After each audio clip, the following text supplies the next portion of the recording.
you can make a 2-player pong game in Scratch. So let's get started. Delete the Scratch cat. Go to the backdrop section. Go to the backdrops tab. And then make a blue rectangle. Increase the saturation. And then just draw a rectangle. You don't need it to be blue like I'm doing, but you can if you want.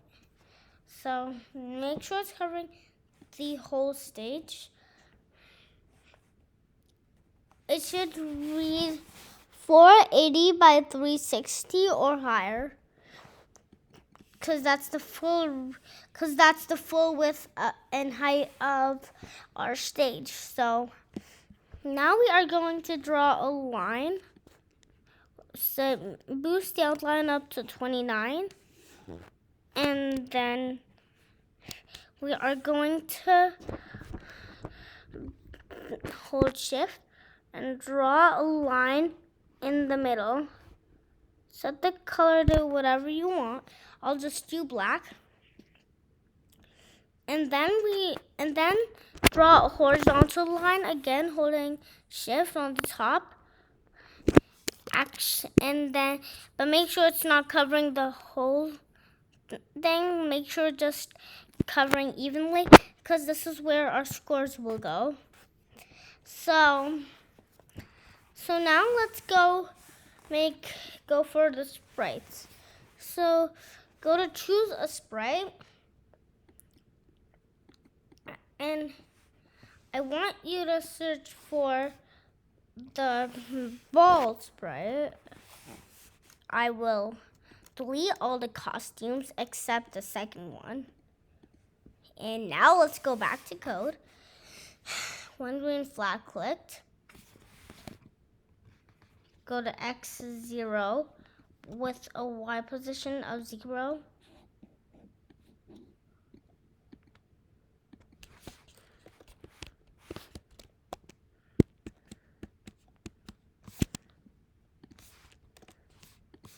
So that it's centered.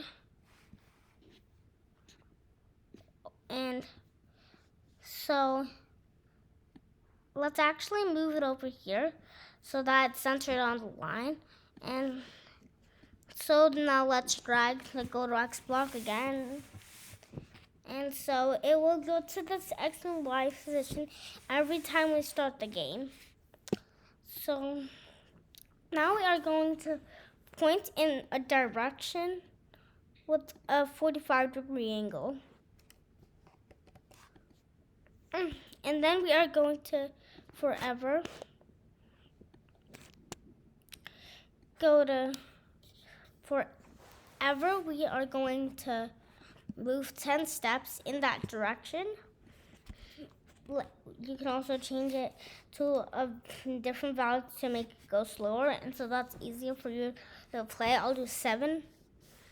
And then if we're on the edge, then we will bounce. So we got the ball. Or to challenge yourself, you could probably go something like 20 to really challenge yourself. But I'll stick with 7. So now what we are going to do is code our paddles. So go to the sprite library and search for paddle. And then we are going to duplicate this. Actually, let's not duplicate it just yet. When green flag clicked, we are going to go to this X and Y position. And also we are gonna point in direction either 0 or 180. I'm gonna do 0. And so now we got it facing upwards. But you see how it's all the way over here? To fix that, let's go to XY block, move it to where we want it. I will put it over here. And then put this over here. And so now we kind of got it.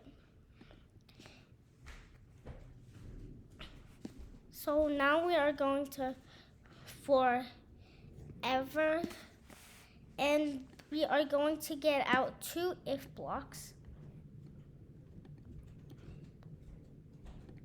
So if key up arrow press, we can't do everything key up arrow and down arrow because it's 2-player.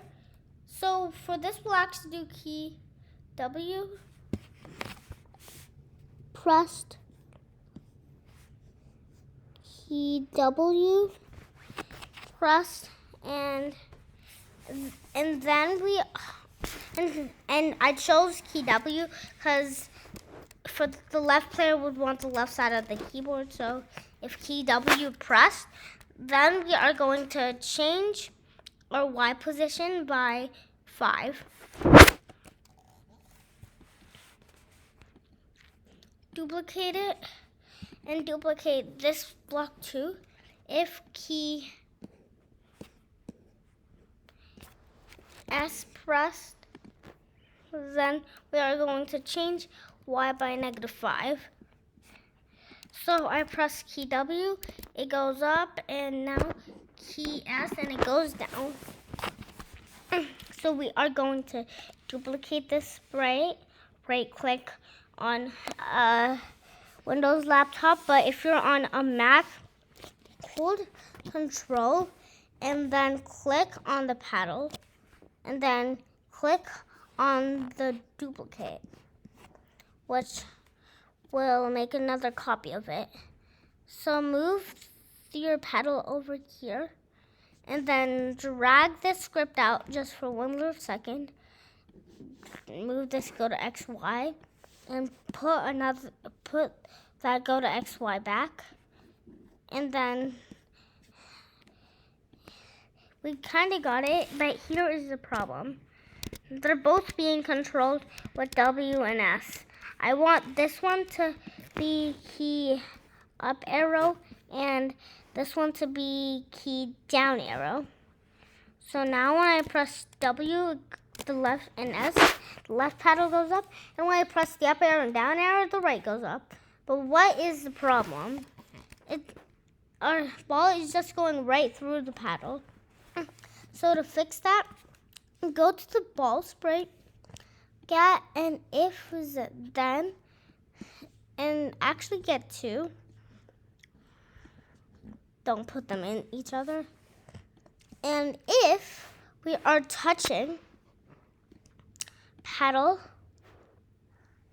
and if we are touching paddle 2, we are going to turn, pick random, 170 to 190. And then same for this. So now if I touch it and it's bouncing off the paddle. So now we are going to add the score. Delete the my variable and make a variable, or you can also just rename the variable. I'll do that, and I'll do score, and then press OK. So now show this variable score. Actually, do player 1 score, and then copy the name, and then press OK. Now make a new variable, paste that same name, and just replace 1 with 2.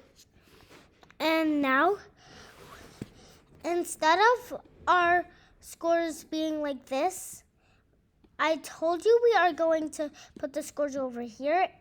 And also, we don't want the name to be showing.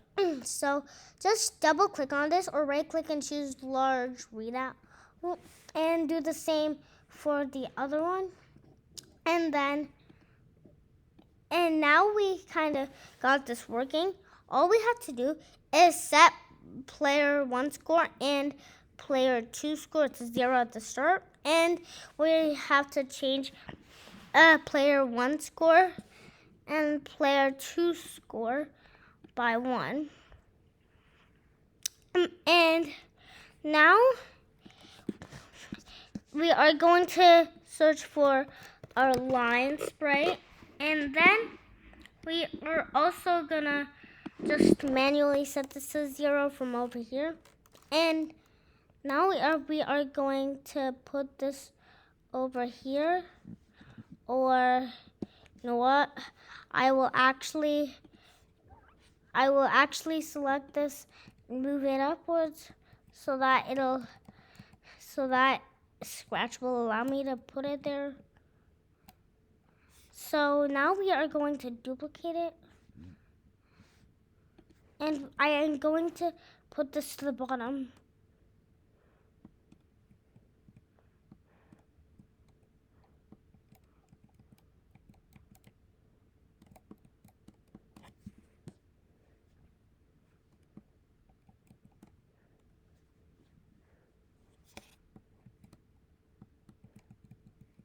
And so now we got that part done. And so now if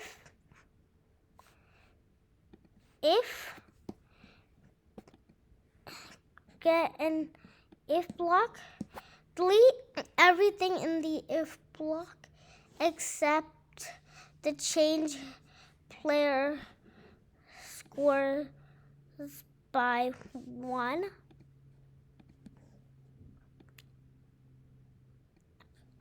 And then we are gonna duplicate this if statement one more, and if touching the line sprite, then we are going to change player 2 score by 1. If we are touching line 2, then we are going to change player 1 score by 1. And then one green flag click. So I didn't catch the ball, so this changed. But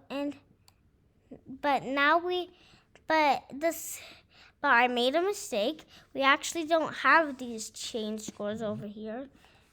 The scores only come if we don't manage to catch the ball. And so you can play this with your family and friends. Hope you like this video. Make sure to like, share, and subscribe, and hit the bell icon on the top right corner. Bye.